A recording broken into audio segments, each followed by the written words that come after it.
Hey everybody, welcome back to the channel.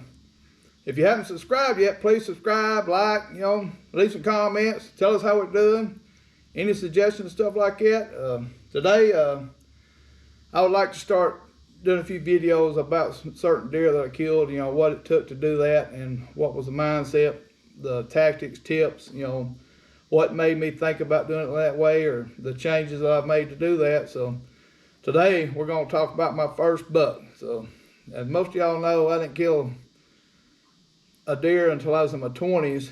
I can't remember exactly what year. I didn't really start documenting dates until I was 30. And I killed my first rack buck at 30. So this deer will be in say I was 27, 28 years old. So, pretty late. I'm 58. So I didn't, I'd done a bunch of squirrel hunting and trapping and all that before that. So I didn't really, and plus I was in the Navy for 5 years. So that kind of took care of some of that. But anyway, this is my first buck, and he is a whopper. So, a nice 5-inch spike, and I was so proud of this deer when I killed him. So, and I'm like I say, I've kept every buck I've killed. I think 82 of them that I've killed now, and I've got every one of them. So because it took me so long, and I'm just so proud. I was as proud of this deer about as any of them I ever killed. So, anyway, it was a spike, and it was killed on a Lamarian Management Area, which is now it's called Samar Murphy Wildlife Management Area, and that's just because they changed the name to the people that most of the land that's in it, or maybe all the land that's in it, is the Samar Murphy family. So, but it's public land, Alabama, and it's like I say, I was probably 28 years old, and we had never even been to this piece of public, and some of my dad's friends had invited us. So what we did was we drove to this checking station. My brother wasn't with us, it was just me and my dad. We drove to the checking station. Back then you had to check in. So we checked in, so we waited after daylight and started driving around. Somebody had suggested an area to go to, and so we'd drive around, and what we'd do, we'd drive gravel road and dirt roads and look for where everybody was parked at and kind of see, if about cutovers or hardwood and stuff like that. And then we would look for fresh tracks crossing. So we come up to a place that I thought that I kind of liked. It was across the road from a cutover, and went down into some pines, and the pines trailed off into some hardwoods is what it looked like. So I told my dad, just let me out right here. So I got my gun and tree stand and stuff and got out and went off in the woods following them tracks. Well, I followed them tracks on down toward a creek, and before I got down to the creek, jumped up, crap, I don't know, there's a bunch of deer. That deer went running off everywhere. So I said, well, this is, I need to be here somewhere is what I'm thinking. So, if they're here right now, after people done got in, there's probably done been some shots. So I followed the direction toward where they went and come up to a creek that run into like a swamp head. And by the swamp head, on one end of it, there, you could see there were some more points and ridges and stuff that led off into it. So I started walking from the swamp up toward them ridges and come across fresh tracks crossing this creek. So this would be the beginning of my creek crossing stuff, because it sticks with me. I mean, it's kind of cool as you go along in your hunting career and involved in your strategy and stuff. A lot of your strategies are imprinted into your mind from whenever, the initial things that you learned, and creek crossing has always been one of my things, that I talk about a lot on podcasts and stuff, but that's where my basics are for hunting, is finding tracks crossing the creek. Well, anyway, I found me a water oak where I could see 3 or 4 sets of different tracks crossing this creek, and I climbed up. And back then we didn't have no fancy stands, all we had was stands that we made besides what my dad had bought one of them. The first Baker tree stand I'd ever seen, and most people know about them. It was one of the first climbers that come out, as far as we know. And my dad had one of them, so we made copies kind of it, just whatever we could put together with plywood and aluminum angle iron or steel angle iron, heavy stuff. And we'd have a bucket that we camouflaged, and that's what we keep our food in, rope, and no safety harness. You didn't have to have safety harnesses in. So I climbed up with this homemade stand with the bucket, I actually had a gun around my neck, and when I got up situated, I'd pull the bucket up the rope and sit on it. Well, I don't think I seen anything that day, but you could see the points and stuff coming off this creek, and it looked like, it looked good from what I knew. So the next day, I'm pretty sure it was the next day. It could have been the day after, but anyway, the next day we got there before daylight. I left my stand on the tree and snuck down there and climbed up. Of course, it sounded, them stands, you had to hug the tree to climb. It sounded like you was building a house climbing. It made much racket, most time.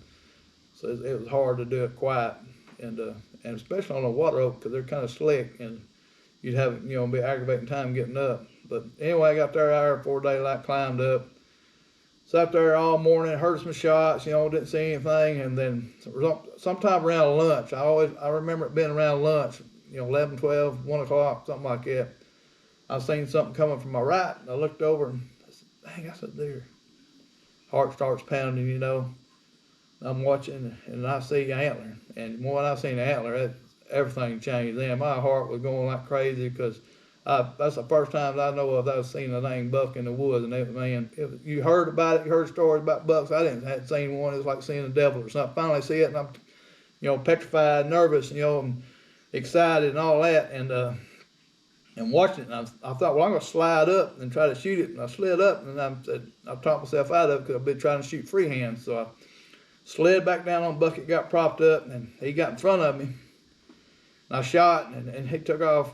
He reared up and took off running, crashed in some woods and the limbs and stuff like that, making all kind of racket, flopping.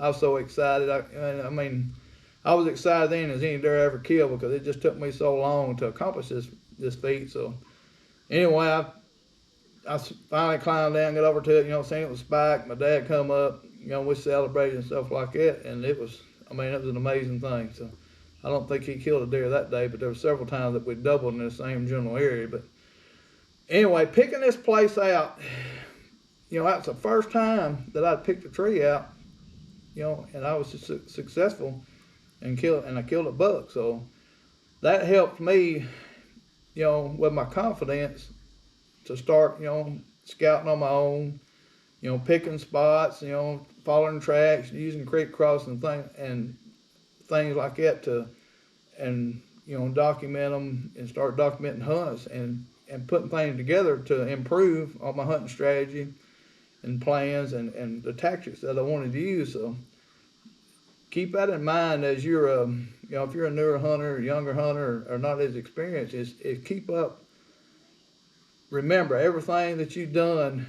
If you have to document whatever that went into a hunt, what made it successful, what made it not successful, and keep up with that stuff and remember it, and it'll help you improve on your hunting skills, your woodsmanship, stuff like that. So that's the factors of that helped this hunt be that successful as we kind of drove around, looked where people were parked at, found fresh tracks. I followed tracks to a jump deer. That's the freshest sign you can find is the actual deer standing in the track. So, and then picked me out a spot that was kind of in a pinch and a funnel above a swamp with fingers coming down to it, to creek crossing. So now, I killed a deer this past season in the same tree, and I've killed almost 20 deer, I think, out of that tree. Most of them young bucks, but that was just part of hunting then. If you seen a buck, you was shooting it, so, and was proud of it, so. But anyway, y'all keep them things in mind. I'm glad I got to share this experience with you. So I'm still just proud of that thing. That was my first buck, and I'm so proud of it, and I'm glad I got to share the story with it to y'all. And any of y'all stories, share them with everybody. Share your hunting experiences and the little details that you can remember, because all that'll help. Now the technology today, the new stands and stuff like that we have, we are blessed, and y'all are blessed that have the stuff and the equipment that you're using today versus the stuff we couldn't afford a whole lot. My first tree stand I bought was the old tree lounge, the original tree lounge, big heavy thing, weighed 40-50 pounds, and the first deer I killed first 2 deer I killed with a bow was out of that stand, and I might talk about them later, but but before that we did hunting on the ground on a roll of foam that we had with like a little ditty bag that you kept your food in, and now fancy backpacks and fancy boots, things have improved so much. Then it's just cool to look back at them stories, and before, the people before that, the stuff they had to hunt with, we didn't have hardly anything. We had so much cotton clothes. We wear so much cotton clothes to try to stay warm. You just froze to death because that cotton was absorbing more sweat and water. So you're just sitting in an ice cube, you know, freezing.